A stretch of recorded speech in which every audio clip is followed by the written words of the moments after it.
نوح علیہ السلام سے اللہ نے شروع کیا، وَلَقَدْ أَرْسَلْنَا نُوحًا إِلَىٰ قَوْمِهِ إِنِّي لَكُمْ نَذِيرٌ مُّبِينٌ۔ اس میں پیغمبروں کے اپنی قوم کے ساتھ بڑے دلچسپ مکالمے ہیں۔ پیغمبر نے کیا کہا، قوم نے جواب میں کیا کہا، پھر پیغمبر کیا کہہ رہے ہیں، پھر قوم جواب میں کیا کہہ رہی ہے۔ سب کی بات ایک جیسی اور سب پر اعتراضات بھی ایک جیسے۔ اللہ فرماتے ہیں ہم نے نوح کو ان کی قوم کی طرف بھیجا۔ نوح علیہ السلام نے کہا میں اللہ سے تمہیں ڈرانے آیا ہوں، ایک اللہ کے سوا کسی کی عبادت مت کرو، مجھے خوف ہے ایک دردناک دن کا جو تمہارے اوپر آئے گا۔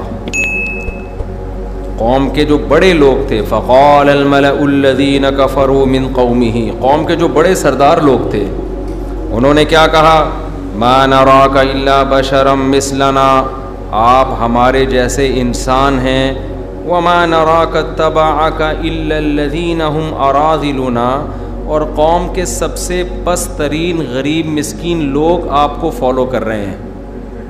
قوم کے بڑے لوگ آپ کو نہیں مانتے اور آپ ایک عام انسانوں کی طرح کے انسان ہیں۔ ما نرى علیکم من فضل ما نرى لکم علینا، ہم سمجھتے ہیں کہ آپ کو ہم پر کوئی فضیلت نہیں ہے جو ہم آپ کو لیڈر بنائیں اپنا، ہم آپ کو اپنا رہبر ماننے کے لیے تیار نہیں ہیں۔ بل نظنکم کاذبین، ہم آپ کو جھوٹا سمجھتے ہیں معاذ اللہ۔ اب دیکھو مسئلہ کیا ہے، دو بڑی خرابیاں یہ ہمیں سیکھنی ہیں۔ آج ہم بھی حق اور باطل کو خلط مل کر دیتے ہیں۔ نوح علیہ السلام کی قوم دو اعتراض کر رہی ہے، ایک یہ کہ آپ ہماری طرح کے انسان ہیں، آپ ہماری طرح کے انسان، نمبر دو آپ کو فالو کرنے والے بھی غریب اور آپ بھی غریب۔ ایک تو کسی انسان کی شخصیت کو ناپنے کے لیے کہ یہ انسان کتنا وزنی ہے، اس کو ناپنے کے لیے دولت دیکھی جا رہی ہے، اس کی بات کو فوکس نہیں کیا جا رہا۔ یہ غلطی آج بھی ہم بھی کرتے ہیں، یہ غلطی، تو یہ سب سے بڑی غلطی ہے۔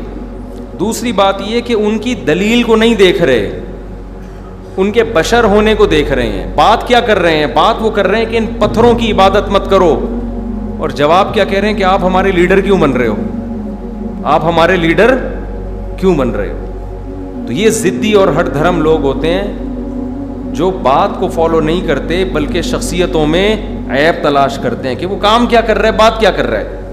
قوم نے جواب میں کہا، قال یا قوم ان ارأیتم ان کنت علی بینۃ من ربی، نوح علیہ السلام نے کہا میں تمہاری طرح کا انسان ہوں، لیکن اگر میرے پاس واضح دلیل ہے اپنے برحق ہونے پر، اور اللہ نے مجھے ایک رحمت دے دی جس پر تم اندھے ہو چکے ہو، اللہ نے اپنی رحمت سے مجھے بتا دیا کہ کیا صحیح ہے کیا غلط ہے، لیکن تمہاری آنکھیں اندھی ہو گئیں، تو انلزمکموہا، تو میں ہدایت تمہارے ماتھے پہ کیسے تھوپ دوں۔ 950 سال یہی سمجھاتے رہے ہیں، میں زبردستی تمہیں سیدھا راستہ نہیں دکھا سکتا۔ اس سے ہمیں بھی یہ پتہ چلتا ہے کہ آپ بحث کریں ایک حد تک، اس کے بعد جب دیکھیں نا کہ معاملہ خراب ہونے لگا ہے تو بحث چھوڑ دیں۔ ہم کسی کو زبردستی ہدایت تھوپ نہیں سکتے کسی پر بھی۔ آج میں نے دیکھا ہے سیاسی اختلافات میں تو یہ چیزیں صبح و شام نظر آتی ہیں، اپنے والے کے ہر گناہ پہ پردہ، دوسرے والے کی ہر نیکی کو جرم۔ آپ بتاتے رہو اس نے ایسا کیا تو وہ کہتے ہیں یہ برا ہے اس لیے کہ اس نے ایسا کیا، اچھا اس نے بھی تو ایسا کیا تھا پھر وہ بھی ویسا ہی برا ہے، نہیں وہ برا نہیں ہے، اس نے اچھا کیا تھا دیکھو اس نے یہ کیا تھا تو اس نے بھی تو یہ کیا ہے، یہاں آ کے فوراً کیا ہو جائیں گے، خاموش۔ تو سیاسی سطح کی بات ہو، اپنے لیڈروں کی حمایت ہو، اپنے مذہب اپنے مسلک کی بات ہو، تو ہر آدمی ایک دوسرے کی ٹانگیں کھینچنے کی کوشش میں لگا ہوا ہے۔ تو حق کو تلاش کرنا چاہیے انسان کو۔ تو انہوں نے کہا کہ میں زبردستی بات نہیں تھوپ سکتا، ہم اپنی بات بتا سکتے ہیں، منوا نہیں سکتے۔ ہمارے حضرت مفتی رشید احمد صاحب رحمہ اللہ تعالیٰ نے ایک مسئلہ بیان کیا بڑا مدلل، اور کتاب میں لکھ بھی دیا، وہ اختلافی مسئلہ تھا, حضرت کی رائے اس میں دوسروں سے مختلف تھی. کوئی نہ روزانہ آ کے تنگ کرتا, یہ ایسے ہے یہ ویسے. حضرت نے کہا کہ میں نے نا اس پہ جتنے دلائل آپ دے رہے ہیں تمام کے جوابات میں نے لکھ دیے ہیں. لکھے اسی لیے ہیں تاکہ میرا ٹائم ویسٹ نہ کرو, اس لیے تو لکھیں کہ ہمیشہ کے لیے ایک چیز ریٹن فارم میں آ جائے گی. وہ پھر آیا, نہیں جواب دیں. حضرت نے فرمایا ہمارے پاس ٹائم نہیں ہے. وہ چلا گیا کہ پھر میں نہیں مانتا. کسی نے حضرت کو کہا کہ یہ جا کے گمراہی پھیلائے گا, اس کو سمجھائیں.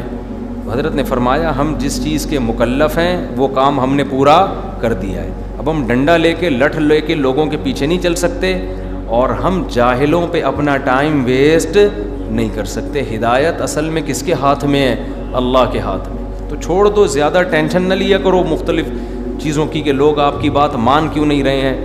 قرآن پہ جگہ جگہ آتا ہے ان ربک یقضی بینہم, اصل فیصلہ قیامت میں اللہ کرے گا کون صحیح تھا اور کون غلط تھا. یہ آخرت میں پتہ چل جائے گا سب کو. تو آگے اللہ نے کیا فرمایا,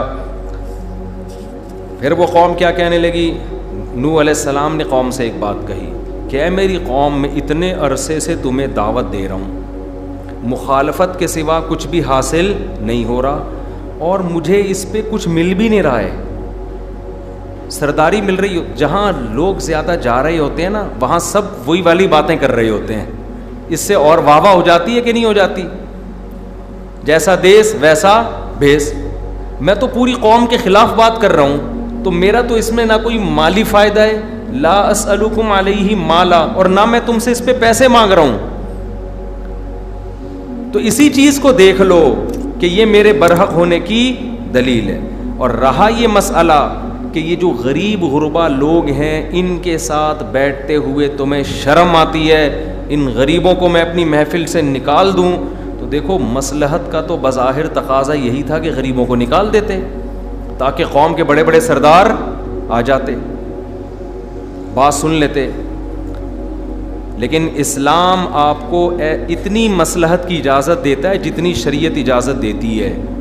مصلحت کے چکر میں شرعی حدود کو توڑنے کی اجازت نہیں ہے.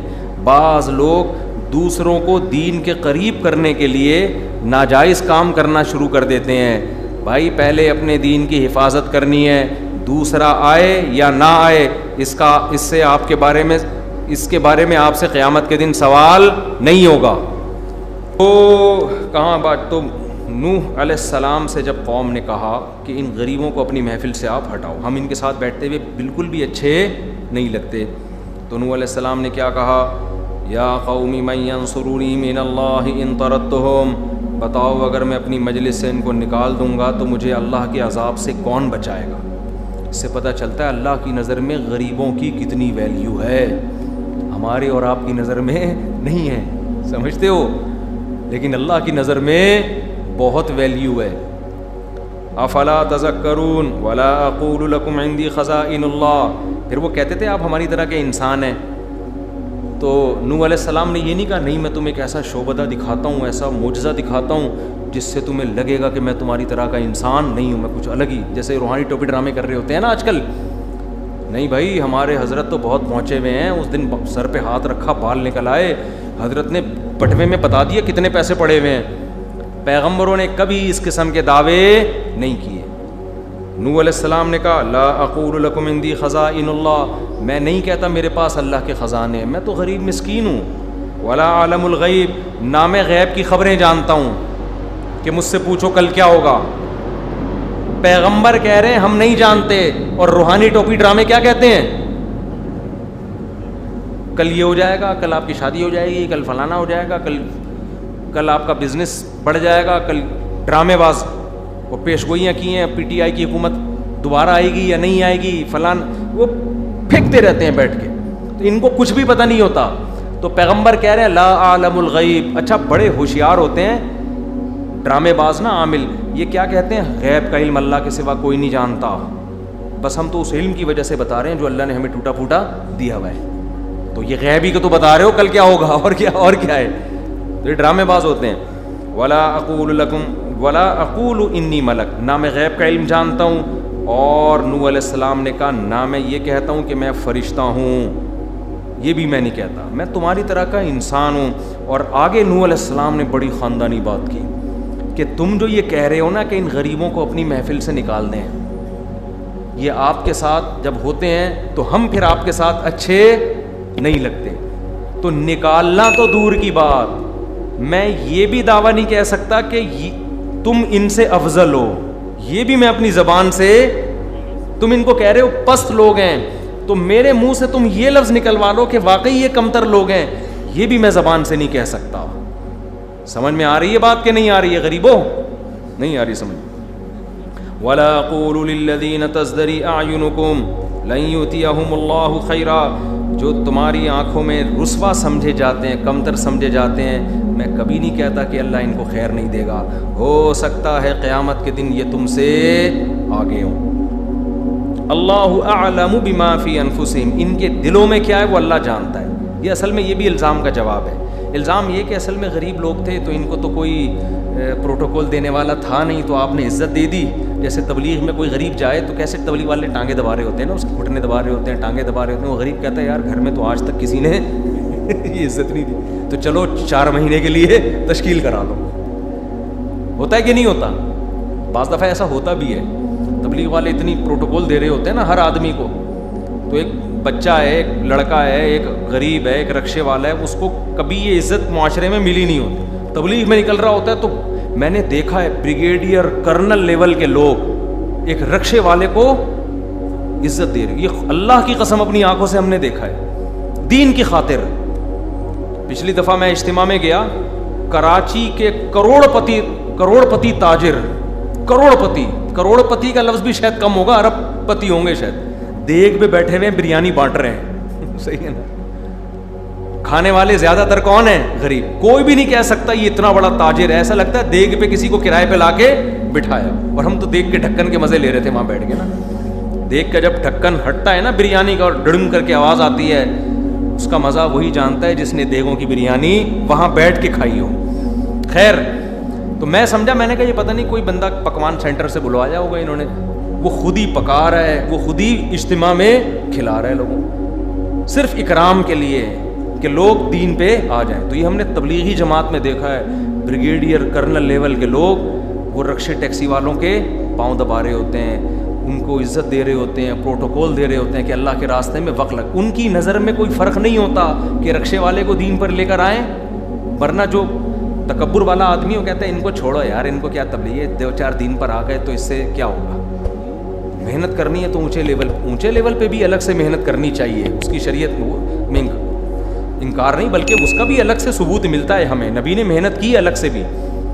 لیکن یہ کہنا کہ غریب کو نظر انداز کر دو، نہ نہ نہ، ایک آدمی بھی آپ کی دعوت پر دین پر آ گیا، چاہے امیر ہو یا غریب، خیر لک من حمر النعم، نبی نے فرمایا سرخ اونٹوں سے بہتر ہے. تو اب تبلیغ میں آپ نے دیکھا بڑا بریگیڈیئر کرنل ہے اور جناب رکشے والے کے پاؤں دبا رہا ہے. رکشے والے نے بولا یار ایسا پروٹوکول تو ہمیں زندگی میں کبھی نہیں ملا. چلو وہی سیر روزے کے لیے نکل گیا، پھر وہاں سے چلے کے لیے، پھر 4 مہینے کے لیے. اب کوئی شخص یہ تانا دے سکتا ہے کہ ابے بھائی اس کو تو ویسے بھی کہیں عزت مل نہیں رہی تھی، یہاں جب اس نے دیکھا کہ اتنے اونچے لیول کے لوگ پروٹوکول دے رہے ہیں تو یہ اس چکر میں دین پہ آیا ہے، ورنہ اس پہ دین پہ آنے کا کوئی پروگرام نہیں تھا. تو یہ تانا دیا جا سکتا ہے نا. کیا ہو گیا؟ جیسے اعتکاف میں کچھ لوگ تو اللہ کے لیے بیٹھتے ہیں، کچھ گھر سے بیزار ہو کر بیوی سے بھاگ کے بیٹھے ہوئے ہوتے ہیں. اس کے علاوہ ان کو بیوی سے بھاگنے کا کبھی پورے سال میں موقع نہیں ملتا. تو بہترین آپشن ہوتا ہے اعتکاف کے نام پہ مسجد میں آ کے بیٹھ جاؤ. مقصد یہ ہوتا ہے کہ 10 دن سکون سے گزریں گے. بعض لوگ جو یہاں نہیں بیٹھے ہوئے، جو بیان نہیں سن رہے، جو اپنی زوجات سے پریشان ہوتے ہیں، تو وہ اس طرح بھی کر لیتے ہیں. اب کوئی کہہ سکتا ہے اب ایک 4 شادیاں کر کے بھاگا ہے، کہہ سکتا ہے نا، کوئی تانا دے سکتا ہے بھائی اس کی نیت اعتکاف کی نہیں تھی، یہ مفتی طارق مسعود کے بیان سن کے 4 کر کے چوڑے میں آ گیا، اب بھاگتا پھر رہا ہے. تو کچھ بھی الزام لگایا جا سکتا ہے. تو نوح علیہ السلام پر بھی یہ الزام لگایا گیا کہ ان غریبوں کو پروٹوکول دینے والا کوئی تھا نہیں، تو ان کو یہاں تھوڑی راحت محسوس ہوئی ہے تو اس چکر میں آپ کے پاس آ گئے. اس کا مطلب یہ نہیں ہے کہ یہ حق کے متلاشی ہیں. تو نوح علیہ السلام نے اس کا جواب دیا، اللہ اعلم بما فی انفسہم. کیا زبردست کلام ہے. ان کے دلوں کی حالت اللہ خوب جانتا ہے، میں دلوں میں جھانک کے دیکھنے والا نہیں ہوں۔ اس الزام کا دروازہ ہمیشہ کے لیے بولو بند کر دیا۔ یہ جو ہم نیگیٹو باتیں کر رہے ہوتے ہیں نا، یہ اسلام دشمنوں کا کردار رہا ہے۔ پیغمبروں کا کردار کیا ہے؟ ظاہر کو دیکھنا، غریب آ رہا ہے، بیٹھ رہا ہے، دین پہ چل رہا ہے، اس پہ یہ الزام لگانا کہ پیسوں کے چکر میں آیا ہے، عزت حاصل کرنے کے چکر میں آیا ہے، یہ الزام کیا ہے؟ غلط۔ آپ کو شریعت میں اس کی اجازت نہیں، اس لیے کوئی 4 شادیوں والے اعتکاف میں بیٹھ جائے، یہ کبھی نہ بولا کرو گھر سے بھاگ کے آئے ہیں، ہو سکتا ہے اخلاص میں بیٹھا ہوا ہو، دین کے لیے بیٹھا ہوا ہو، خام خامے منفی باتیں نہ کیا کرو۔ تو نوح علیہ السلام نے کہا ان کے دلوں کی حالت اللہ جانتا ہے، میں اس کا مکلف نہیں ہوں۔ انی اذا لمن الظالمین، اگر ان باتوں کی بیس پر میں ان کو اپنی محفل سے نکال دوں گا تو میں اللہ کی نظر میں ظالم کہلاؤں گا۔ اب 950 سال یہی پھڈے ہوتے رہے ہیں، یہی جھگڑے۔ نوح علیہ السلام یہ جواب میں، قوم جواب میں کچھ اور، نوح علیہ السلام بتوں کی برائی بیان کریں وہ کچھ اور۔ 950 سال سورہ نوح میں آتا ہے انی دعوت قومی لیلا و نہارا، اے اللہ میں نے اپنی قوم کو دن میں بھی پکارا اور رات میں بھی، ڈراتا رہا عذاب سے۔ دیکھو چھوڑ دو ان بتوں کی عبادت، اللہ کی طرف آ جاؤ۔ یا قوم استغفروا ربکم، سورہ نوح میں تو بڑی تفصیل ہے، اے میری قوم توبہ کر لو، آج بھی سارے گناہ معاف کر دے گا اللہ، پچھلے سب مٹا دے گا۔ اتنی طریقوں سے سمجھایا، پھر یہ کہا کہ اگر تم دین پر چلو گے دنیا کے دروازے بھی کھول دے گا اللہ۔ یرسل السماء علیکم مدرارا، آسمان سے موسلا دھار بارشیں برسائے گا۔ وَيُمْدِدْكُمْ بِأَمْوَالٍ وَبَنِينَ، کثرت سے تمہیں بیٹے دے گا، تمہاری معیشت میں ترقی ہوگی، مال و دولت کے ڈھیر لگا دے گا۔ بِأَمْوَالٍ وَبَنِينَ وَيَجْعَلْ لَكُمْ جَنَّاتٍ، باغات پیدا کرے گا، نہریں جاری کرے گا، معاشی ترقی ہوگی، سب کچھ۔ مَا لَكُمْ لَا تَرْجُونَ لِلَّهِ وَقَارًا وَقَدْ خَلَقَكُمْ أَطْوَارًا، میں اس خدا کی طرف تمہیں بلا رہا ہوں جس نے تمہیں ماں کے پیٹ میں منی کے قطرے سے بنایا، مختلف مرحلوں سے گزار کے، اس خدا کی دعوت دے رہا ہوں، کتنا قریب ہے۔ تو تمہیں کیا ہو گیا، تمہاری سمجھ میں نہیں آ رہا۔ ہر طرح سے جب سمجھا دیا ہے نا، تو قوم جواب میں کیا کہتی ہے؟ یہ 950 سال کے بعد قوم کہہ رہی ہے یا نوح قد جادلتنا، اے نوح تو نے ہم سے بڑا جھگڑا کیا ہے، فاکثرت جدالنا، اور یہ جھگڑا بہت بڑھ گیا ہے، اب تیری اور ہماری بحث تھوڑے دنوں کی نہیں ہے، یہ بہت طویل ہو گئی ہے، اب تو کیا کر، فأتنا بما تعیدنا ان کنت من الصادقین، ہم ہمارے باپ دادا سنتے آ رہے ہیں عذاب آئے گا عذاب آئے گا، تو اب تو اس عذاب کو ہماری آنکھوں کے سامنے لے آ، اب بحث چھوڑ دے، اب کیا کر، بس اب عذاب لے آ، تاکہ یہ قصہ ہمیشہ کے لیے ختم ہو جائے۔ تو نوح علیہ السلام نے کیا کہا؟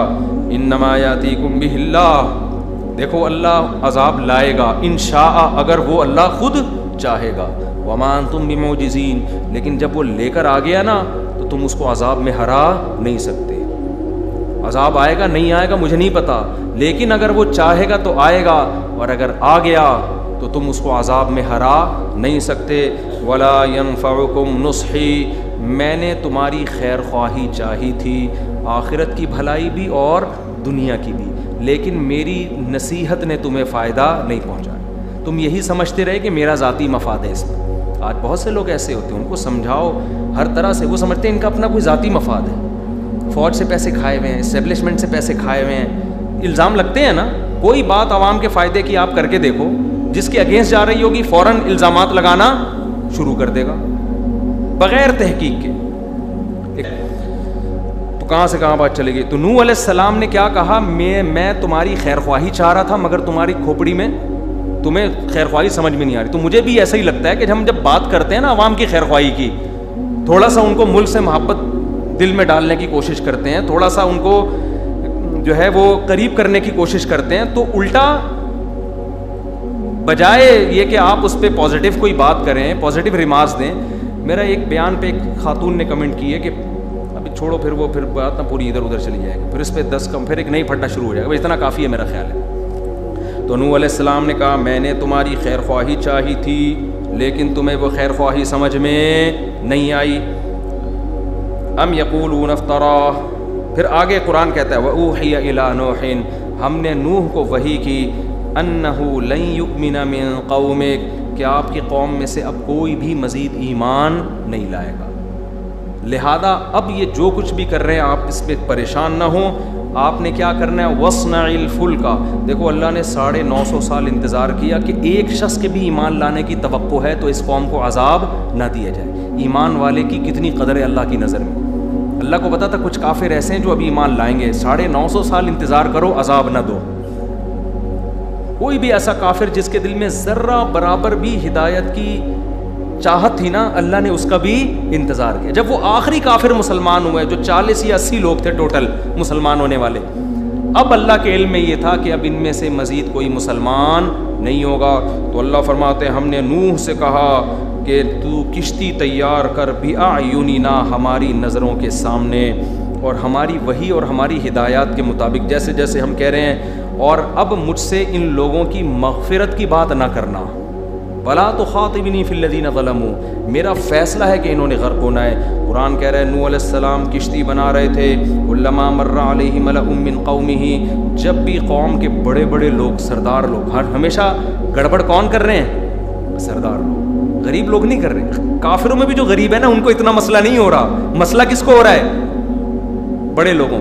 جب بھی قریب سے گزرتے سخروا منہ، مذاق اڑاتے کہ نہ دریا ہے دور دور تک نہ کوئی سمندر ہے، اور ان لوگوں کو کیا بنانے کی پڑی ہوئی ہے؟ اتنی بڑی کشتی تیار کرنے ہیں. نوح علیہ السلام نے کہا ان تسخروا منا، اڑا لو ہمارا مذاق، فإنا نسخر منکم، عن قریب ہم تمہارا مذاق اڑائیں گے. کہ کتنا تمہیں سمجھایا گیا مگر تمہیں بات سمجھ میں نہیں آئی. قرآن کہتا ہے حتی اذا جاء امرنا، جب ہمارا حکم آ پہنچا، وفارت النور، اور زمین کی رگوں سے پانی ابلنا شروع ہو گیا. جہاں بھی زمین میں سوراخ تھا نا وہاں سے پانی نکلنا شروع. تو ہم نے نوح علیہ السلام کو کہا احمل فیہا من کل زوجین اثنین، ہر طرح کے جانوروں میں کا ایک جوڑا آپ کشتی میں ڈال دیں، کیونکہ ہلاک ہونے والوں میں صرف جو سمندر اور پانی کے جانور ہیں نا وہ تو بچ جائیں گے. یہ ایسا طوفان ہے کہ خشکی کے تمام جانور بھی ختم ہو جائیں گے. اس میں عین ممکن ہے ڈائناسورس کی نسلیں اسی طوفان میں برباد ہوئی ہوں، ممکن ہے، واللہ عالم. تو تمام جانوروں میں سے آپ نے ایک ایک جوڑا کشتی میں سوار کر لیں. اور پھر اہلکا، اور اپنے رشتہ داروں کو بھی جو ایمان لا چکے ہیں ان کو بھی. وقال ارکبوا فیہا، سب کشتی میں بیٹھ گئے. اللہ نے فرمایا اس میں بیٹھ جاؤ اور دعا پڑھو بسم اللہ مجریہا و مرساہا، اللہ کے نام سے اس کا چلنا ہے اور اللہ کے نام سے اس کا رکنا ہے.